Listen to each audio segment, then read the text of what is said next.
하나님이 재난을 주시고 하나님이 복을 내리지 아니하신다고 하나님이 작정하신 그날에 한 가지 복이 이 재난 가운데 임했는데, 그것이 무엇이냐면 에베멜렉의 구원이라는 거예요. 저와 여러분이 세상 속에 심판이 임하고 재난이 임해도 우리 가운데 구원이 임하는 그런 사람, 그렇게 복받은 사람 되기를 소망해요. 여러분, 하나님의 심판이 내리는 가운데, 하나님이 재난이 내리는 가운데, 하나님이 복이라고 하는 것은 일절 내가 내리지 않겠다고 하는 하나님의 작정하신 그날에도 에베멜렉이라고 하는 사람은 그 믿음으로 말미암아 그가 구원을 받았어요.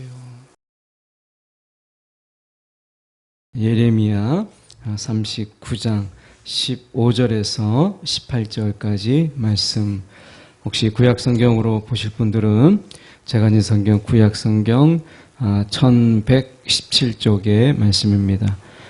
예레미야 39장 15절로 18절 제가 봉독해 올립니다. 예레미야가 감옥들에 갇혔을 때에 여호와의 말씀이 그에게 임하니라. 이르시되 너는 가서 굿수인 에벤멜렉에게 말하기를 만군의 여호와 이스라엘의 하나님의 말씀에 내가 이 성에 재난을 내리고 복을 내리지 아니하리라 한 나의 말이 그 날에 내 눈앞에 이루리라. 여호와의 말씀이니라. 내가 그 날에 너를 구원하리니 내가 그 두려워하는 사람들의 손에 넘겨지지 아니하리라.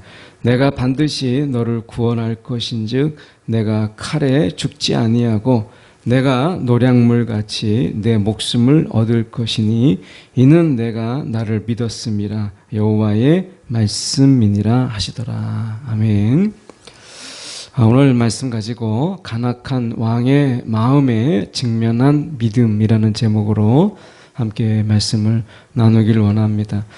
오늘 본문에 나와 있는 에베멜렉이라고 하는 이 인물은 예레미야 38장과 39장 딱 두 군데만 나오는 인물입니다. 다른 데서는 이 인물이 나오지 않는데 이 사람의 통해서, 이 사람의 믿음을 통해서 우리가 믿음의 이 틀이라는 보다 믿음의 내용, 지금은 핸드폰도 광고가 내용은 달라졌어요. 옛날에 스마트폰 광고를 하면은 카메라의 그 화소가 얼마나 뛰어난지 이걸 많이 광고했죠. 그래서 카메라를 광고하고 자기 성능을 광고했는데 지금은 우리가 인간의 눈으로 구분하기 어려울 정도로 아무리 이제 핸드폰의 그 카메라의 화소를 높여도 인간이 그 화소를 구분하지 못하는 인간의 그 한계가 있어요. 그래서 핸드폰이 이제 바뀌었죠.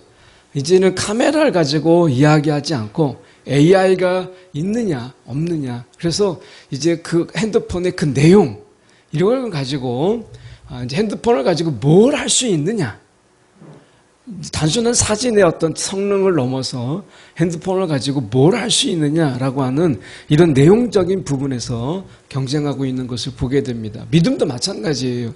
믿음이 겉에가 화려하고 그 프레임이 아무리 우리가 매끈하게 보여도 실제로 그 안에 있는 내용, 그 컨텐츠가 뭐냐, 이게 굉장히 중요하게 우리 가운데 이야기하고 있는 이런 상황인 것처럼 우리 믿음도 그렇다라고 하는 것입니다. 에벤멜렉을 통해서 하나님이 우리 가운데 원하시는 믿음의 내용이 무엇인가 하는 것을 저희가 살펴보려고 합니다.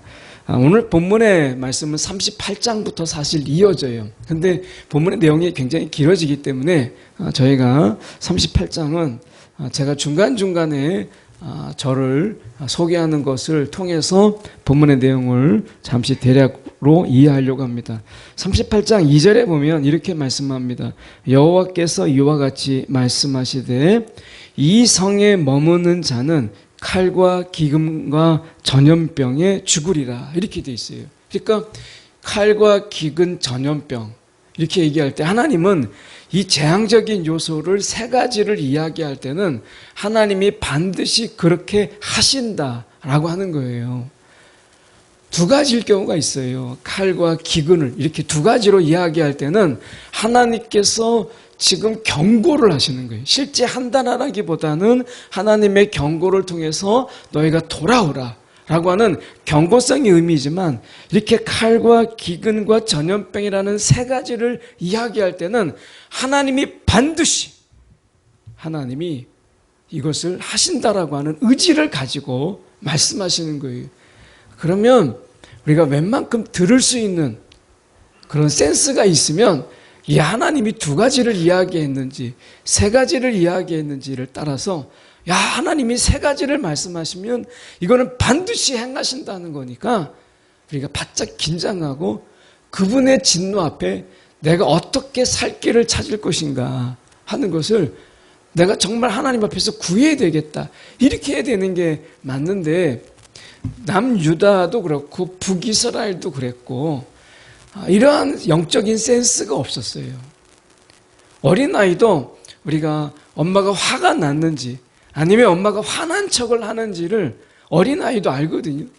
우리 어린아이들이 얼마나 영악해요. 그래서 딱 눈치 봐가지고 엄마가 진짜 화가 났는지 아니면 화난 척을 했는지 딱 보면 엄마가 화난 척을 하면 더 까불죠. 근데 엄마가 진짜 화가 났어요. 이거는 조심해야 되겠다. 그래서 어떻게 서로 눈짓해서 야, 진짜 화났어. 조심해. 이렇게 이야기하잖아요. 근데 이 남유다와 이 북이스라엘은 이런 영적인 센스도 없었어요. 그러다 보니까 하나님이 지금 말씀하실 때 칼과 기근과 전염병에 죽으리라 이렇게 말씀하셨거든요. 그리고 하나님께서 살 길을 내셨어요. 그러나 갈대아인에게, 이 갈대아인이라고 하는 것은 바벨론의 사실은 한 지역을 이야기하는 이름이었는데 나중에는 바벨론 전체를 이야기할 때 갈대아인이라고 이야기합니다. 북이스라엘을 이야기할 때 북이스라엘이라고 이야기하기도 하지만 에브라임 이렇게 얘기하면 사실은 북이스라엘의 한 지역이에요. 그런데 에브라임 하면 북이스라엘 전체를 우리가 이야기하는 것처럼 여기도 마찬가지입니다.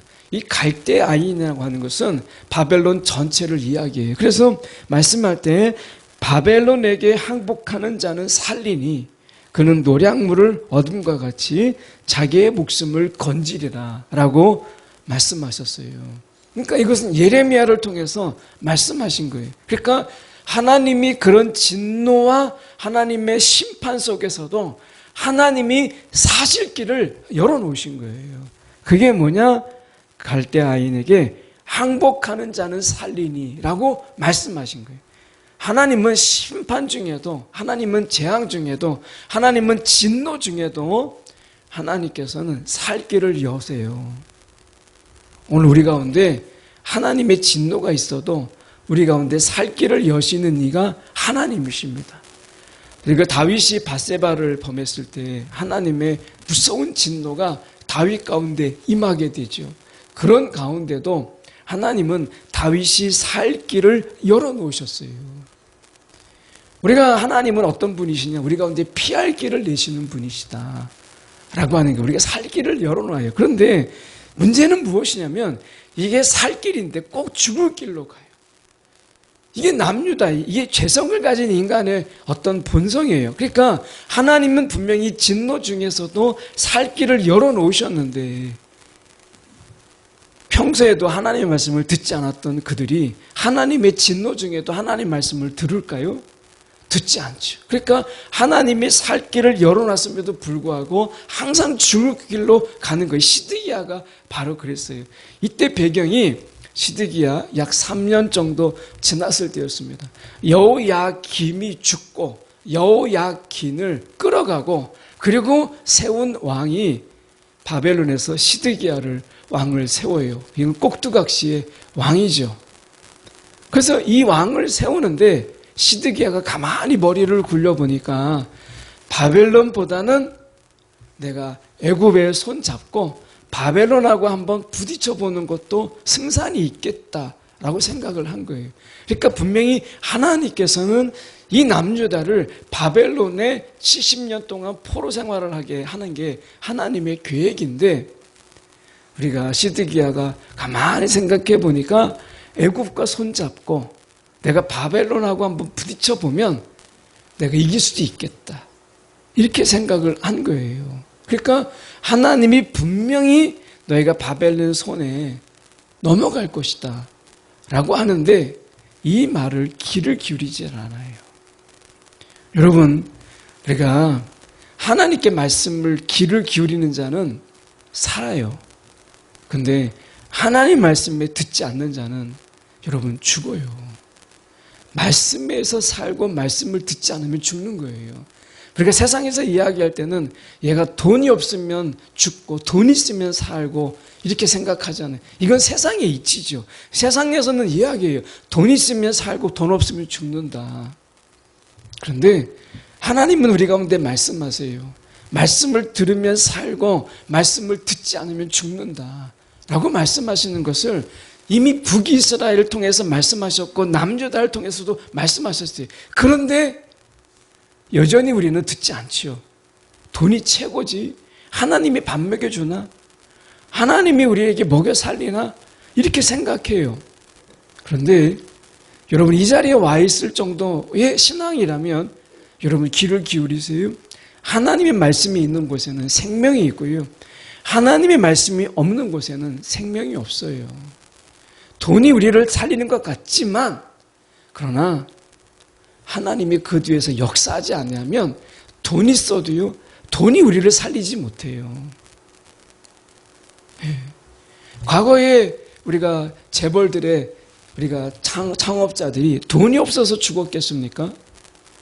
그렇지 않잖아요. 그들이 왜 죽었어요? 돈이 있어도 죽어요. 하나님이 부르시면 어쩔 수가 없는 거예요. 이 세상에 살면서 그들이 돈은 많이 모았는지 모르지만 하나님의 말씀이 없다라는 것에서 그들의 죽음은 불행이에요. 오늘 말씀에서 4절은 이렇게 이야기합니다. 이에 그 고관들이 왕께 아뢰되 이 사람이 백성의 평안은 구하지 아니하고 재난을 구하오니 청하건대 이 사람을 죽이소서라고 얘기합니다. 이 사람은요, 인간의 죄성은 얼마나 잔인하냐. 내가 듣기 싫은 이야기를 계속하는 사람을 귀를 막아서 듣지 않기보다는 그 사람을 죽여버립니다. 이게 인간의 잔인함이에요. 아, 난 아니다 이렇게 생각하죠. 그러면 여러분 또 거짓말을 하는 거예요. 하나님 앞에서. 여러분 예수를 누가 죽였어요? 유대인이 죽였어요? 아니죠. 저와 여러분이 죽였죠. 여러분 예수를 누가 죽였어요? 죄 있는 자들이, 죄를 깨닫지 못한 자들이 죽인 거예요. 그러니까 예수를 누가 죽였냐? 유대인이 죽였다. 이거는 여러분 틀린 말이에요. 1차원적인 대답이에요. 예수를 죽인 것은 죄가 있는데 죄인이기를 거부하는 자들이 죽인 거예요. 저와 여러분이 죽인 거예요. 그러면 그들이 왜 죽였어요? 예수님께서 옳은 말씀을 하셨어요. 하나님의 말씀을 전했어요. 그런데 듣기가 싫은 거예요. 진리의 말씀을 듣기가 싫은 거예요. 대제사장들이 마음에 찔림이 있음에도 듣기를 원치 않았어요. 그러니까 듣기를 원치 않았던 그들이 듣기를 싫어했기 때문에 예수를 죽인 사건, 이게 십자가예요. 여러분, 우리가 하나님의 말씀을 듣기를 싫어하는 그런 자들이 마지막에 그들은 반드시 하나님을 보낸 자들을 죽였어요. 예수까지도. 여러분 그런 의미에서 볼 때 이 지금 당시에도 똑같아요. 이 고관들이, 귀족이라고 하는 그들이 이야기합니다. 이 사람 예레미야를 죽입시다. 백성에게 평안을 이야기해야 되는데 자꾸 재앙을 이야기하고 하나님의 심판을 이야기하니까 남은 백성들이, 이성에 남은 군사가 사기가 떨어지고 백성들이 손에 그들이 약하게 되었다. 백성들의 마음이 흔들린다라는 거예요. 그러니까 예레미야를 그냥 죽여버립시다. 고관들의 이야기예요. 듣기 싫으니까 죽이자라고 하는 거죠. 들으면 사는데 듣지 않기 위해서 예레미야를 죽여요. 그래서 이 예레미야를 가두는 거예요. 이런 배경 속에서 에베멜렉이 나와요. 에베멜렉은 어디 사람이냐? 이 구스 사람이에요. 구스가 어디냐면 이 나일강이 백나일강이라고, 상류를 우리가 백나일강이라고 합니다. 이 백나일강을 쭉 따라 올라가다 보면 상류 지역에 구스, 지금은 에티오피아라고 다른 성경에서 번역하고 있는데 사실은 에티오피아라기보다는 이 남수단, 그러니까 지금의 남수단이 이 구스 지역에 해당이 돼요. 이 남수단의 이 부족들에 들어가면 아직도 이 쿠시라고 하는 이 구시죠. 구스족, 자신들이 구스족이라고 믿는 분들이 계세요. 그만큼 거기에 구스의 전통이 그대로 남수단에 남아 있어요. 그러니까 여기서 이 에베멜렉 사람은 구스 사람인데 이방인이죠. 그러니까 아마 이 남수단 사람이라면 피부가 굉장히 검고 굉장히 고왔을 거예요. 이 어른들의 피부들 만져봐도 이 남수단 사람들은 굉장히 피부가 부드러워요. 거칠질 않아요. 그래서 이 에베멜렉도 분명히 우리가 검은 피부에다가 굉장히 피부가 고운 이런 분이었을 거예요. 이분이 궁에서 일하는 이 에베멜렉 이방인입니다. 그 유다 출신도 아니에요. 그러니까 이 사람은 이방인인데 그가 뭐라고 이야기하냐면 이렇게 얘기합니다. 예레미야 38장 9절에 놀라운 이야기를 해요. 뭐라고 하냐면 내 주 왕이요 시드기야에게 직접 달려가서 자신의 목숨을 내놓고 하는 이야기가 바로 이겁니다. 이 사람들이 한 일은 악한 일입니다. 예레미야를 땅을 파서 땅에다가 가두는 것은 악한 일입니다. 먹을 것을 주지 않는 것은 더 악한 일입니다. 그러면서 이렇게 얘기합니다. 그들은 예언자, 예레미야 이렇게 얘기해요. 예언자, 하나님이 보낸 사람, 하나님이 보낸 사람, 이 두려움이 있는 거예요. 하나님이 보낸 사람인데 하나님을 두려워하고 하나님이 보낸 사람을 두려워하는 거예요. 그러면서 그가 이야기할 때 예언자 예레미야에게 못할 짓을 했습니다. 이렇게 이야기를 해요. 그리고 에베멜렉이 시드기야에게 이렇게 이야기합니다. 예레미야를 웅덩이에 집어넣고 거기서 죽게 내버려 두었습니다. 성 안에는 이제 먹을 것이 없으니 그는 굶어 죽고 말 것입니다. 어떻게 하나님이 살아계신데 그 하나님이 보낸 자를 죽게 할 수 있겠습니까? 이것은 악한 일입니다. 시드기야에게 이렇게 이야기해요. 이것을 하나님께서 기억하시고 중요한 것은 하나님이 그를 기억하셨고 주목하셨다라는 거예요. 아무도 모르는데 하나님은 아셨다라고 하는 거예요. 그러면서 말씀하시는 게 18절입니다. 오늘 본문에 돌아와서 말씀해 보시면 이렇게 이야기해요. 내가 반드시 너를 구원할 것인즉, 그러면서 맨 마지막에 보면 내가 나를 믿었습니다. 에베멜렉에게 전하라고 하는 말씀에 내가 에베멜렉이죠. 나를 믿었습니다. 이렇게 이야기했다는 거예요. 이것을 하나님이 믿음으로 여겼다라고 하는 것입니다. 여러분, 우리가 생각할 때 남유다인도 다 죽는데 구스 사람, 이방인은 믿음으로 살아요. 그 말씀이 17절의 말씀이에요. 이렇게 말씀하는데 보시면 여호와의 말씀이니라 내가 그 날에 너를 구원하리니, 그 날이 어느 날이에요? 바벨론이 쳐들어와 가지고 이 예루살렘을 18개월 동안 에워쌉니다. 먹을 것이 없고 마실 것이 없는 가운데 18개월을 버티다가 나중에 성을 열어요. 무참하게 죽어요. 끌려갑니다. 그렇게 잔혹한 그날, 그날에 너를 구원하리니 이렇게 말씀하세요. 이 말씀이 중요한 것은 16절 때문에 그래요. 16절에 이렇게 말씀합니다. 너는 가서 구스인 에베멜렉에게 말하기를 만군의 여호와 이스라엘의 하나님의 말씀에 내가 이 성에 재난을 내리고 복이라고 하는 것은 하나도 내가 내리지 아니하리라. 그 재난을 내리고 복을 내리지 아니하리라. 이렇게 분명히 말씀하셨어요. 그런데 딱 한 가지 복이 이 재난 가운데 있었어요. 그게 무엇이냐? 17절에 그날에 너를 구원하리니. 에베멜렉의 구원이 이 재난 가운데 딱 하나의 복이었어요. 하나님이 재난을 주시고 하나님이 복을 내리지 아니하신다고 하나님이 작정하신 그날에 한 가지 복이 이 재난 가운데 임했는데 그것이 무엇이냐면 에베멜렉의 구원이라는 거예요. 저와 여러분이 세상 속에 심판이 임하고 재난이 임해도 우리 가운데 구원이 임하는 그런 사람, 그렇게 복받은 사람 되기를 소망해요. 여러분, 하나님의 심판이 내리는 가운데, 하나님이 재난이 내리는 가운데, 하나님이 복이라고 하는 것은 일절 내가 내리지 않겠다고 하는 하나님의 작정하신 그날에도 에베멜렉이라고 하는 사람은 그 믿음으로 말미암아 그가 구원을 받았어요. 다 심판이고 다 재앙이라고 우리가 해도 하나님의 구원 받을 사람은 구원 받고요, 복을 받을 사람은 복을 받고, 하나님의 은혜를 받을 사람은 은혜를 받는 거예요. 하나님이 그에게 어떤 구원을 주었느냐, 17절에 다시 가서 보면 그 날에 너를 구원하리니 내가 그 두려워하는 사람들의 손에 넘겨지지 아니하리라. 넘겨지지 아니하리라. 이 말씀을 봐서는 그가 구스라고 하는 지금의 남수단으로 하나님이 다시 돌려보냈는지 성경에서 말하고 있지 않아서 그걸 알 수 없지만, 제가 본문의 말씀으로 볼 때는 적어도 그가 바벨론으로 끌려가지 않고 왕궁에 섬기는 자였어요. 그러면 왕이 잡혀갔어요.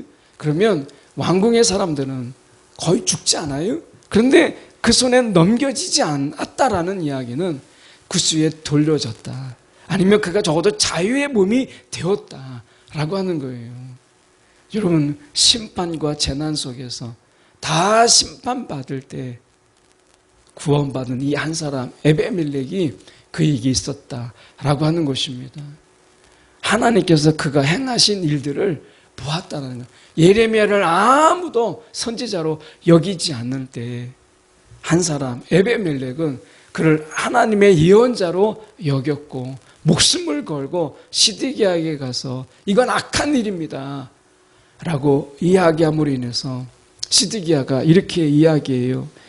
시드기야가 그때 왕은 에디옵 이 구스 사람 에베멜렉에게 이렇게 명령합니다. 너는 여기 있는 군인들 가운데서 30명 혹은 3명을 데리고 가서 예언자 예레미야가 죽기 전에 어서 그를 그 웅덩이에서, 물 웅덩이에서 끌어올려라.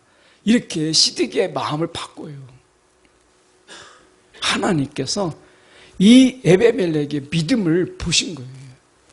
여러분, 하나님은 우리가 무엇을 주목하느냐? 믿음의 행위를 주목하시는 거예요. 아무도 에베멜렉이 하는 일들을 보지 않았지만 하나님은 그를 기억하시고 재난 중에 하나님이 그에게 복을 베푸시는 것을 보잖아요. 여러분, 우리가 어둠 속에서 작은 불빛 하나가 굉장히 먼 데까지 나갑니다. 이 낮에는 담뱃불 이게 비치면 별거 아닌 것 같은데, 제가 전방에 가서 초소를 서서 이렇게 보니까 이 담뱃불 하나가 굉장히 2km, 정확히 키로까지 재본 건 아니지만 굉장히 먼 거리에서도 이 담뱃불이 다 보여요. 하나님이 이 재난 가운데 있는 아무도 하나님께 말씀에 귀를 기울이지 않는 그때에 에베멜렉의 믿음은 너무나 돋보인 거예요. 여러분, 이 시대에 저와 여러분의 믿음의 행위를 하나님은 주목하시고 거기에 하나님의 시선을 고정하고 계시는 거예요. 여러분, 세상이 다 그렇다라고 할 때 에베멜렉의 믿음의 행위는 단연 돋보였던 것처럼, 어쩌면 세상이 다 그래 라고 할 때 우리의 믿음의 행위의 아주 작은 부분은 하나님의 시선에 너무나 분명하게 보이지 않겠어요? 어두울수록 담뱃불 하나가 더 밝게 빛나는 것처럼 세상이 점점 악하다고 할 때 저와 여러분의 믿음의 행위는 세상을 우리가 밝히기에 부족함이 없다라는 거예요. 세상을 탓하지 말고, 세상이 다 그래 라고 말하지 말고, 내가 믿음의 행위를 하지 못하는 우리의 한계를 먼저 하나님께 부르짖으라는 거예요. 하나님이 이렇게 말씀하시잖아요. 고린도 후서 5장 7절에 말씀해 보면 이렇게 말씀합니다. 이는 우리가 믿음으로 행하고 보는 것으로 행하지 아니함이로다. 행함의 근거가 다른 사람도 어떻게 하는가? 야, 저들은 어떻게 하는가? 야, 저 사람들이 하는 대로 나도 해야 되겠다. 보는 대로 따라하는 게 아니라 그들의 행함의 근거에 어디에 두었느냐? 우리가 믿음으로 행하고 이렇게 얘기해. 우리가 행함의 근거를 어디에 두었다는 거예요? 세상 사람들이, 돈 버는 사람들이, 잘 나가는 사람들이 어떻게 하는가? 세상에 우리가 서점에 가서 보세요. 그러면 거기에 가면 처세술, 개인 자기 개발들이, 책서들이 막 얼마나 많아요. 내가 이렇게 하니까 성공했다. 내가 이렇게 하니까 돈을 벌었다. 내가 이렇게 하니까 내가 정말 공부를 잘하게 됐다. 여러분, 자기 개발서, 서세술 얼마나 많습니까? 사람들은 그들이 행하는 것을 보고 따라했다는 거예요. 그런데 저와 여러분은 행함의 이유가 다르다는 거예요. 어디에 있다는 거예요? 믿음에 있다는 거예요. 믿음에. 그래서 말씀하는 게 믿음으로 행하고 보는 것으로 행하지 아니했다라고 이야기하잖아요.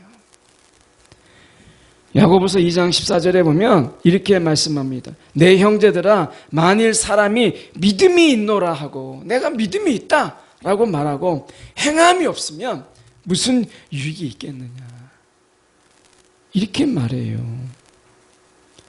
야고보서 2장 17절의 말씀에 보면 우리가 잘 알고 있는 말씀이 있습니다. 행함이 없는 믿음은 그 자체가 죽은 것이라. 여러분, 믿음이 있다라고 해요. 믿음의 껍데기는 굉장히 화려해요. 근데 지금은 믿음의 껍데기, 믿음의 어떤 프레임을 자랑할 때가 아니에요. 지금은 믿음의 내용이 뭐냐, 우리 가운데 믿음의 내용이 있느냐, 이게 중요한 거예요. 믿음의 내용이 있느냐. 오늘 믿음의 내용도 없이 우리가 믿습니다. 여러분, 이것은 결코 우리의 믿음을 보장하지 않아요. 하나님은 나중에 우리가 행한 대로 갚으세요. 왜 그러셨겠어요? 하나님은 우리의 믿음의 껍데기에 속지 않으세요. 하나님은 우리가 행한 대로 하나님께서 갚으시고 심판하실 때에 우리가 행한 대로 하나님이 심판하신 하나님이세요. 결국 믿음의 껍데기가 아니라 믿음의 내용을 보시겠다라고 하는 거예요.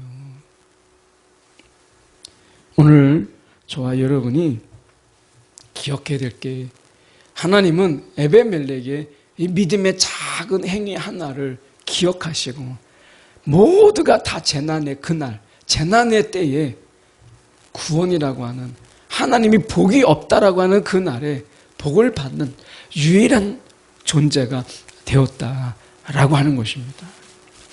여러분, 우리가 세상을 우리가 바라보면서 세상 다 그래, 세상 다 그렇게 살아, 그렇게 할 때 여러분, 믿음으로 사는 사람, 하나님은 그 한 사람을 찾으세요.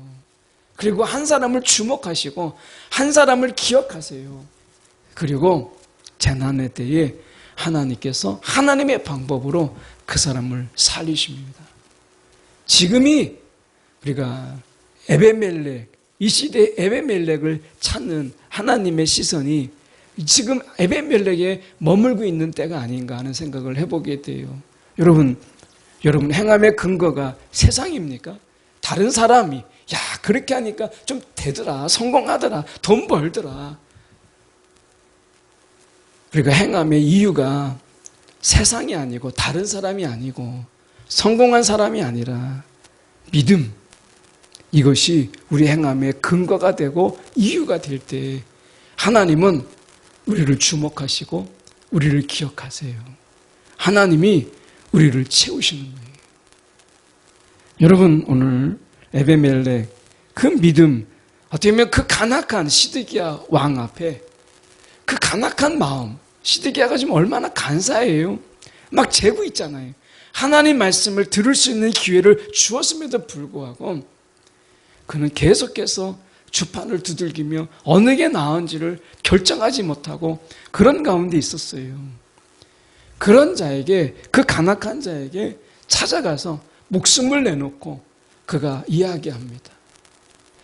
본문의 오늘 말씀에 이렇게 말씀해요.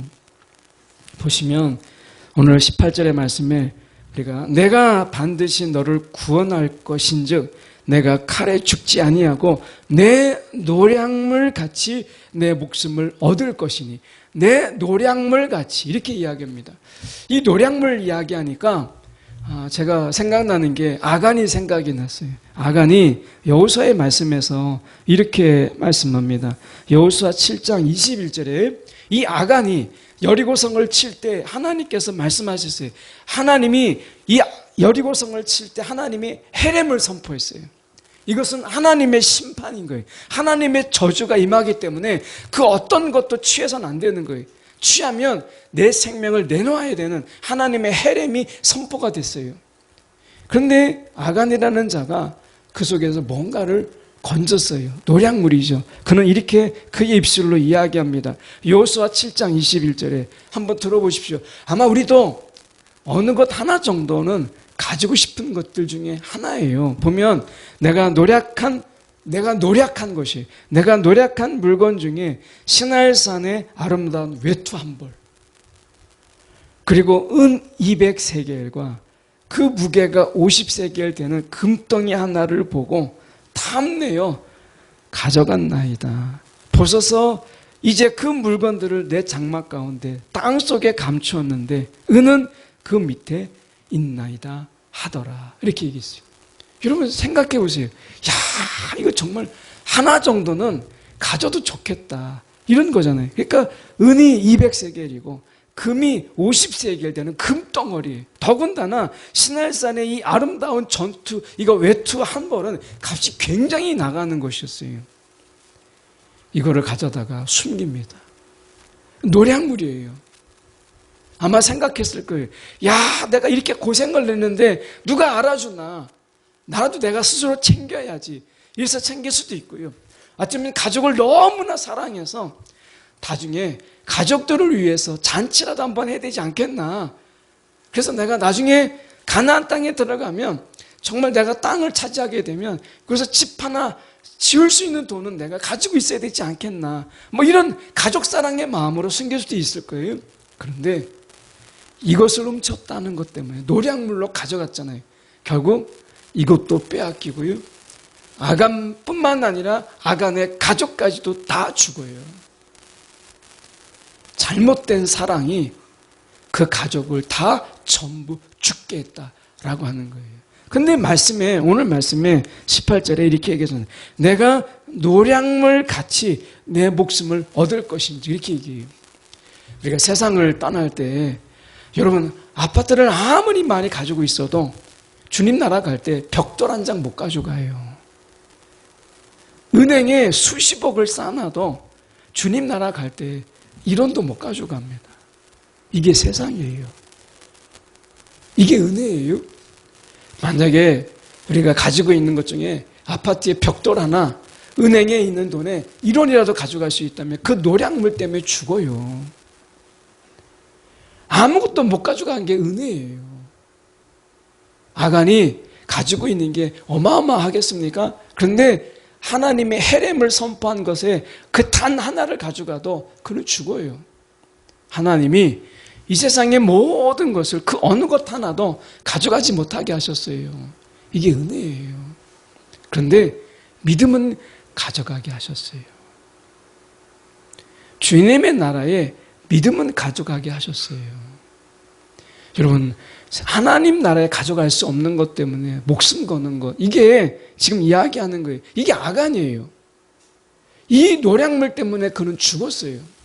가족도 죽었어요. 그런데 이 에베멜렉의 믿음을 보십시오.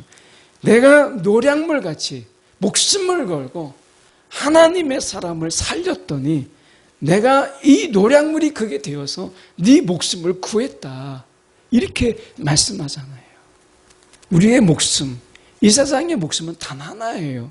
이 목숨 가지고 아간처럼 우리가 오히려 취했기 때문에 나도 죽고 가족이 죽는 것을 취하느라고 살 것이냐, 아니면 오늘 에베멜렉처럼 내가 믿음을 구하고 믿음을 찾다가 재난의 순간에도 복을 받는 자의 삶을 살 것이냐 라고 하는 거예요. 하나님이 우리가 노량물같이 내 목숨을 얻는 이 길을 가야 되지 않겠어요? 여러분, 세상이 우리가 금덩어리라고 하는 것이 얼마나 화려해요. 화려한 것만큼이나 하나님 앞에서 우리가 소용이 없는 것도 사실 없어요. 오늘 저와 여러분이 어떤 삶을 살 것이냐, 아간의 삶을 살 것이냐, 에베멜렉의 삶을 살 것이냐, 인생은 그렇게 길지 않아요. 이 짧은 인생 속에서 어느 길로 갈 것인가, 어떤 삶을 살 것인가, 다시 한번 마음에 확정을 하시고 마음에 다짐을 하는 저와 여러분이 되기를 간절히 소망합니다.